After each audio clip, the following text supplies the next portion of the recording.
তাইলে দেশের প্রধানমন্ত্রী আমাকে ছুটি দিয়েছে এই রথযাত্রা অনুষ্ঠানে উপস্থিত হওয়ার জন্য।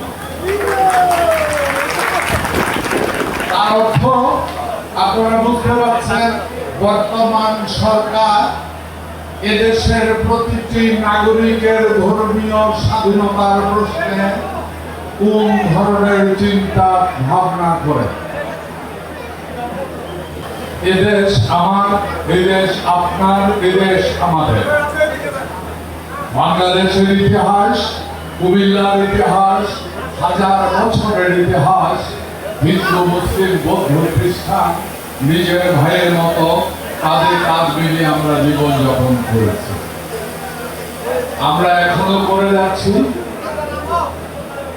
কিছু দুষ্ট লোক যুগে যুগেই চেষ্টা করে এসছে যে কোনো অবস্থাতেই এর ভিতরে হিন্দু মুসলিম মধ্যে একটা দাঙ্গা সৃষ্টি করে বা উশৃঙ্খলতা সৃষ্টি করে ফায়দা লুটার জন্য।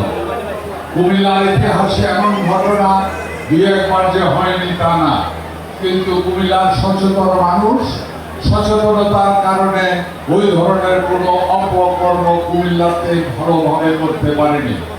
ইনশাআল্লাহ আমরা বিশ্বাস করি আগামী দিনেও কোনো লোক এই ধরনের কোনো অপকর্ম চেষ্টা করে সাকসেস হতে পারবে না।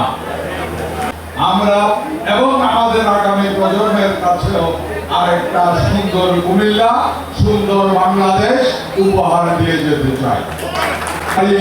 স্পষ্টভাবে বলে দিচ্ছি, আগামীতে এখানে যে মন্দির হবে সরকারের পক্ষ থেকে যতটুকু সহযোগিতা পাওয়া উচিত তার থেকে 1 শস্য পরিমাণও কম পাবেন না, বরঞ্চ বেশি করে দেওয়া হবে।